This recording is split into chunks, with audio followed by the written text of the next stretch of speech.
लग्न झालेल्या मुलीनं तर खूप चाणाक्ष असायला हवं. हातात अगदी माती जरी आली ना तरी त्यातले सोन्याचे कण वेचता यायला हवे.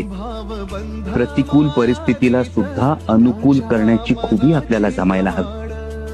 आम्हाला नेहमीच वाटतं, आम्ही नेहमीच ऐकत आलो आहोत, संसाराच्या सुखाची पहिली पायरी असते समंजस मनमिळावू पत्नी.